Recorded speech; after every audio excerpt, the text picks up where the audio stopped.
इस वीडियो में हम लोग देखेंगे method of lighting calculation. There are 3 types of method of lighting calculation: watt per metre square method, light flux method and point to point method. Lighting calculation method को समझने से पहले what is the need of lighting calculation. So lighting calculation के help से most appropriate lighting design को identify कर सकते हैं। So to get proper lighting design and proper illumination, we need lighting calculation method. First method है watt per meter square method. इस method को समझने के लिए कुछ लाइट सोर्स को हम लोग कंसीडर करेंगे एज अ इलेक्ट्रिक बल्ब जो कि लुमिनस फ्लक्स प्रोड्यूस कर रहा है एंड यहाँ पे वर्किंग सरफेस है जिस पर प्रोड्यूस होने वाला लुमिनस फ्लक्स इंसिडेंट कर रही है। लाइट सोर्स से जो लुमिनस फ्लक्स प्रोड्यूस हो रहा है उसका मैक्सिमम क्वांटिटी वर्किंग सरफेस पे आता है एंड उसका कुछ क्वांटिटी वेस्ट होता है। जितना लाइट वर्किंग सरफेस पे आती है उसके अकॉर्डिंग लाइट सोर्स के इफिशियंसी को हम लोग कैलकुलेट कर सकते हैं इन terms of watt per metre square. So we can say it consist it making an allowance of watt per metre square of area to be illuminated according to the illumination desired on the assumption overall efficiency of the system. This is a statement for watt per meter square. Next method है lumen flux method. इस method का use वहाँ पर करते हैं जहाँ पे all light sources working plane के ऊपर एप्रोप्रिएट यूनिफॉर्म इल्यूमिनेशन प्रोड्यूस करता है। There are several steps to calculate lumen flux method. Lamp के साइज एंड इफिशियंसी के अकॉर्डिंग वो कितना आउटपुट प्रोड्यूस करेगा उसको डिटरमाइन करते हैं। लाइट सोर्स से जो टोटल लुमेन प्रोड्यूस होता है उसको कोफिशिएंट ऑफ यूटिलाइजेशन से मल्टीप्लाई करते हैं एंड वर्किंग सरफेस कितना लुमेन्स रिसीव करता है उसको डिटरमाइन करते हैं। Next step is if the lamp surrounding are not perfectly clean, then in determination of lumens received on working plane, the depreciation factor or maintenance factor should be included. मतलब अगर total lumens calculate कर रहे हैं by multiplying coefficient of utilization, उस time अगर लगता है कि लाइट सोर्स क्लीन नहीं है, उसके ऊपर डस्ट और डर्ट है, तो उस कंडीशन में डिप्रिसिएशन फैक्टर जिसको मेंटेनेंस फैक्टर भी बोलते हैं उसको इंक्लूड करते हैं।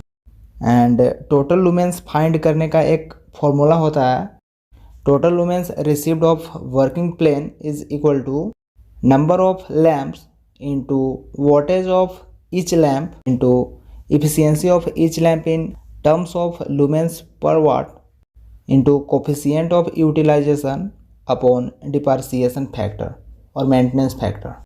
इस फॉर्मूला के हेल्प से हम लोग यह फाइंड कर सकते हैं कि वर्किंग सरफेस कितना लुमेंस रिसीव कर रहा है। डिप्रिसिएशन फैक्टर को मेंटेनेंस फैक्टर भी बोलते हैं। अगर यूज्ड लैंप न्यू है, उस पर कोई डस्ट एंड डर्ट नहीं है, तो उस केस में डिप्रिसिएशन फैक्टर को ऐड नहीं करेंगे। नेक्स्ट मेथड है point to point method. This method is applicable where the illumination at a point due to one और more surface of light is required. मतलब इस कैलकुलेशन मेथड को वहाँ पर अप्लाई करते हैं जहाँ पर एक पॉइंट पर इल्यूमिनेशन इंसिडेंट करती है फ्रॉम वन और more light sources. Point to point method को इन्वर्स स्क्वायर मेथड भी बोलते हैं। There are some important steps for point to point method. Calculation find करने के लिए polar curve and candle power in different direction हम लोगों को पता होना चाहिए। लाइट सोर्स जो लुमेंस फ्लक्स प्रोड्यूस करता है उसके रेंज में कोई भी पॉइंट पर इल्यूमिनेशन को फाइंड कर सकते हैं by using inverse square law. And inverse square law क्या होता है प्रीवियस वीडियो में हम लोग देख चुके हैं। अगर एक वर्किंग प्लेन को टू और मोर लाइट सोर्स इल्यूमिनेट कर रहा है, टू और मोर लाइट सोर्सेज से प्रोड्यूस होने वाला लुमिनस फ्लक्स एक वर्किंग प्लेन पे आ रहा है, तो ईच लाइट सोर्सेज के इल्यूमिनेशन को ऐड करेंगे to find the calculation. So these are some important steps for point to point method.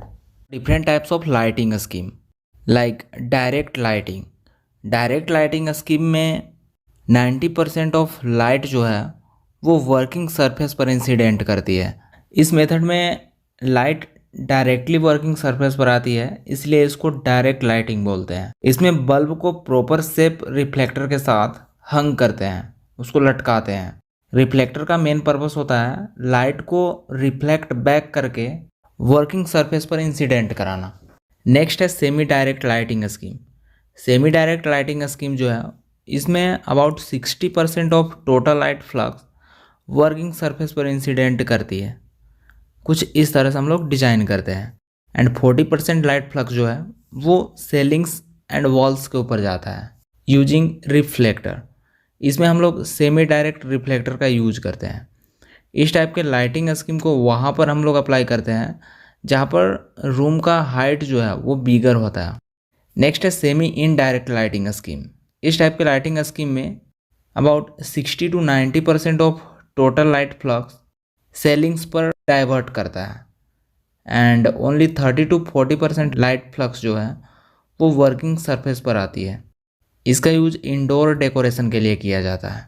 Next lighting scheme है इनडायरेक्ट लाइटिंग स्कीम। इस टाइप के लाइटिंग स्कीम में बल्ब से प्रोड्यूस होने वाला जो लाइट है वो डायरेक्टली वर्किंग सरफेस पर नहीं आती है। इसमें अबाउट 90% लाइट जो है वो सेलिंग्स पर डाइवर्ट होता है बाय यूजिंग इन्वर्टेड रिफ्लेक्टर। इस लाइटिंग स्कीम में सेलिंग लाइट सोर्स की तरह बिहेव करता है, इसलिए ग्लेयरनेस जो है वो मिनिमम वैल्यू तक रिड्यूस हो जाता है। नेक्स्ट है जनरल लाइटिंग स्कीम। इस टाइप के लाइटिंग स्कीम में स्पेशल डिफ्यूजिंग ग्लासेस का यूज किया जाता है जो कि लाइट को यूनिफॉर्मली स्प्रेड करता है। इस मेथड में प्रोड्यूस्ड लाइट और इल्यूमिनेशन जो है वो ऑल डायरेक्शन में इक्वल होता है। So these are the different types of lighting scheme. Now कुछ इंपॉर्टेंट क्वेश्चंस को हम लोग देखते हैं, like what is the other name of Lambert's cosine law. नहीं, लैम्बर्ट्स कोसाइन लॉ को लैम्बर्ट्स इमिशन लॉ भी बोला जाता है।